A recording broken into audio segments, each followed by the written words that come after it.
Hello, my friends. Good evening to you. Happy Thursday. Welcome to another Andy Goldstein Sports Bar with me, Andy Goldstein. Of course, he's over there, the fun boy, the duck lover. He's wearing a school jumper tonight. It's Jason Cundy, everyone. Has anyone seen Mohamed Salah?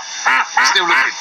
Duto tonight coming your way begins with Derby chat, and I'm not talking about Frank Lampard. To begin the show, we'll be blogging off with Everton, Liverpool, Arsenal, and Spurs, and the biggest of them all.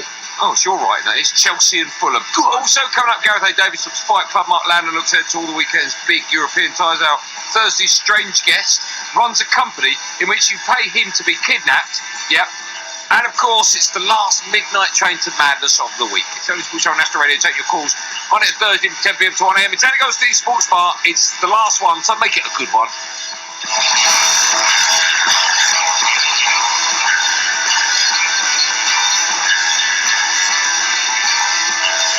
Everyone, and what a show we've got coming up, loads and loads. And yes, we do have a guest later on, our Thursday Strange guest, who runs a company in which you pay him to be kidnapped. I don't know. Jason doesn't know. He knows, so stick around for that. The Midnight Train as well, and loads more. Jay, good to see you. All right. Let's welcome our guest to the studio, because we've got a busy show. So I hope I've got this right. To my left, is it Marco? You're right, lad. I have Marco. If I pronounce your name incorrectly, I apologise. Radis Morris. Nearly. What is it? Marco Radici Moras. Radici! Yeah. Rufus, you're fired. Radici. You should be a footballer with that. And what's your surname?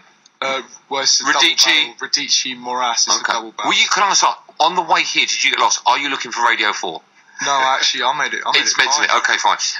So you're Everton. Yeah. Okay, yeah. So you're a member of the London Everton Supporters Club. So that's in the blue corner. In the red corner, I've got Simeon Williamson. Is that right? That's me. Simeon, good to see you. You're the host of the Anfield South podcast. I am indeed. Lads, thank you so much for coming in. Marco, would you like to put your headphones on? You can hear me a lot easier. You don't have to. It looks more professional. You don't have to, but then you can hear me better. All right? Okay.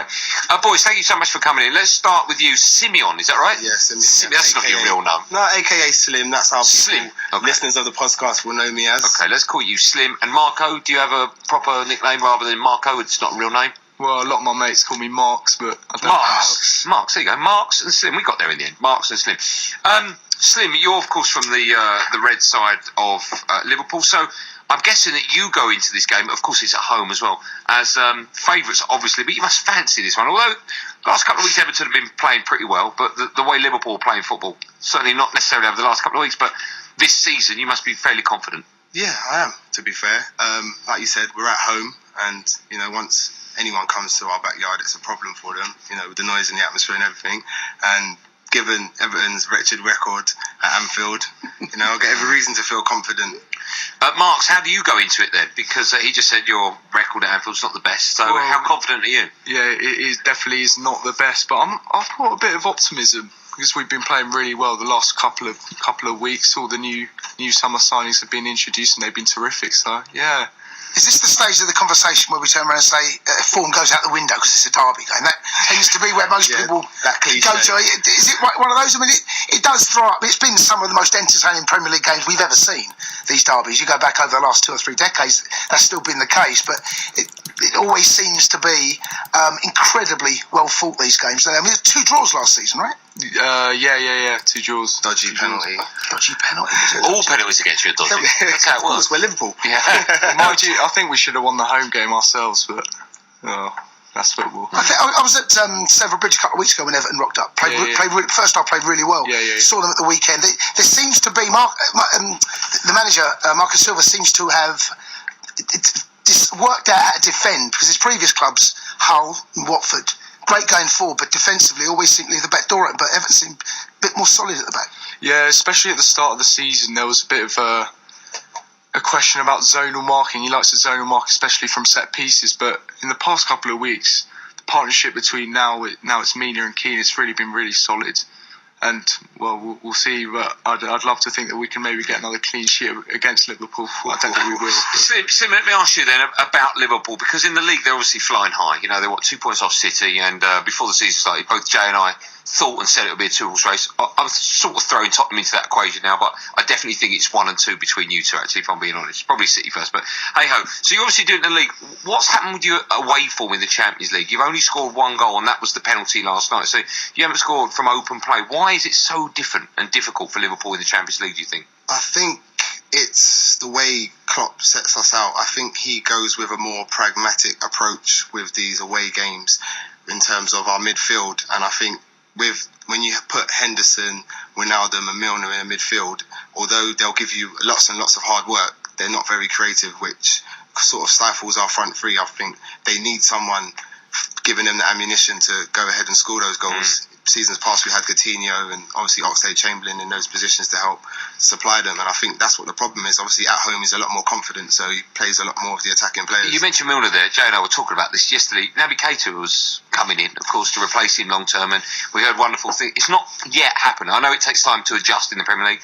Are you surprised though it's taken this long for him to make that spot his own? Yeah, I am a little bit surprised he hasn't thrown him in sooner, and he's taken this long to put him in, because I mean if you look last night when he came on, he looked the part. His touches, he was confident on the ball, he wanted to drive with the ball, but in Klopp we trust, so I take it there's something we're not seeing why he's not thrown him in yet. But when he does come in, I'm sure he'll do what he says he does on the tin. Do you know what I mean? So I'm looking forward to seeing him play. The front three haven't quite clicked the way they did last year. There is still incredible pace, creativity and goals, but they haven't quite seen the formidable three that we did last year. Yeah, I think there's been a change in Klopp's approach with the way we play. Last season we were full throttle, and I think this season we're a lot more controlled. With the defence tightening up as it has, I think he's taken a more controlled approach, so it's not 100% going. So I think as well with Salah sort of playing in a false nine role and not necessarily coming from the right anymore, I think that's affected how effective the front three are. I think if you put Salah back out there and Firmino back up top, the front three goes, but he's obviously taken a different approach this season. Marks, for Everton, what seems to be working at the moment? Because in your last 5 league games, you've only lost one. I think that was to the mighty Manchester United. Yes, of course it was. Yeah. But what's the difference, do you think, at the moment between the Everton side we've got and perhaps this time 12 months ago? Well, I think we're a lot more positive in terms of our playing football, especially in the attacking third. We tend to be attacking a lot more. You see it, for example, last season, especially under Allardyce, we'd go to all away games, we'd just sit back. But the thing I like about Marcus Silva, he really likes to attack. And I think especially Andre Gomez, since he's started to come into the side, he's really driven all the team forward.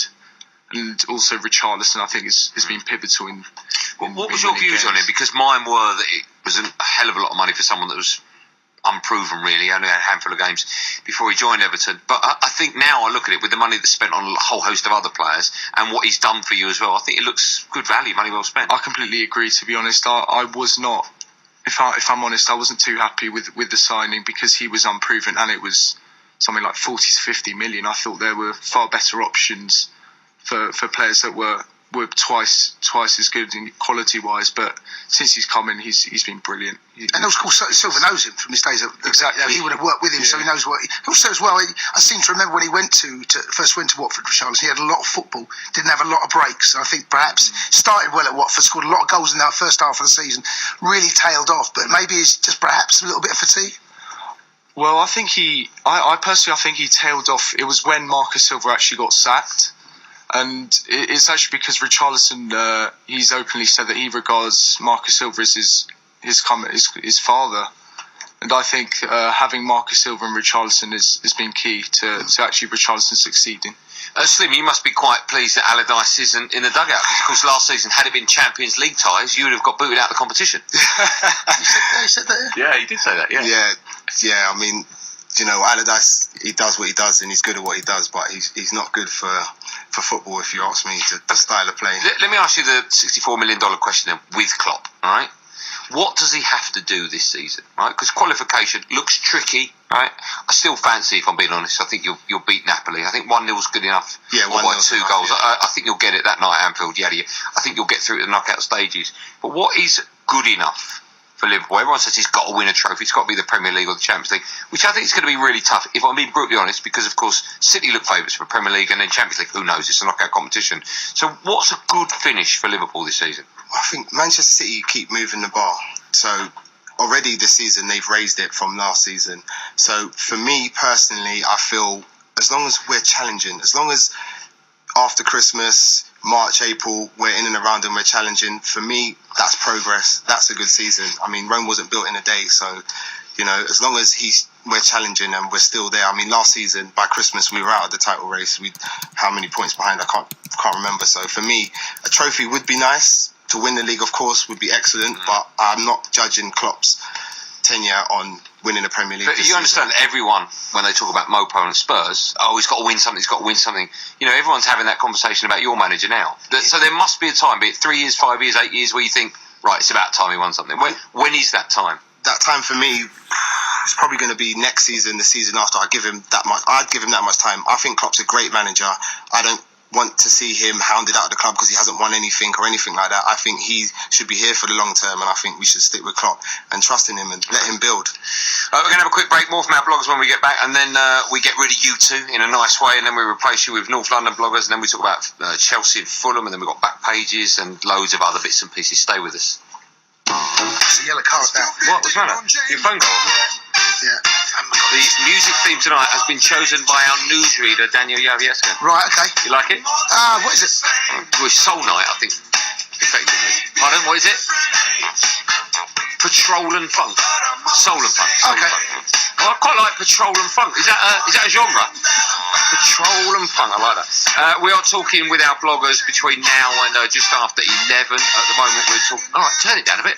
We're talking Everton and Liverpool, then we swap them for North London, then we talk about West London and loads more besides. Back pages, all the normal stuff. I asked Marks, the Everton fan to my left, why he supports Everton, and he went in the break, funny story. And I went, whoa, hold on. So why do you support Everton? Well, so my dad, he was born in Oxford, but he actually grew up in Notting Hill Gate. And obviously the obvious team was Chelsea, and all his mates supported Chelsea, all of them. But he was. Does this end with him going to see Jason play? And he go, no way. Oh, well, you'll have to ask him that, I'm afraid. He loved the colour blue as well, but he wanted to be separate from all the crowd. And then my granddad, his dad, took him to see Spurs Everton at White Hart Lane, and then he was certain that Everton was the team for him. But then, so when I was growing up, he took me to Fulham, QPR, Chelsea, even United, but there was no way I was going to support any of them. It probably is the first team you actually go and see, I imagine. Same for you, Slim, as well? Yeah, definitely. For me, I was always a Liverpool fan. Well, growing up, I picked Liverpool, but I wasn't big into football. But once I went to my first home game at Anfield, like I said, the crowd, the atmosphere, I was just in awe of it, and have not looked back since. And you do the Anfield South podcast. Yes. So tell me a bit more about that. Yes, we have a WhatsApp group of Liverpool fans, and we have lots of banter and lots of talk about football in there. And we just thought one day, let's do a podcast. So we've done a podcast. We've done about 5 episodes. While we're talking about it, I might as well plug it.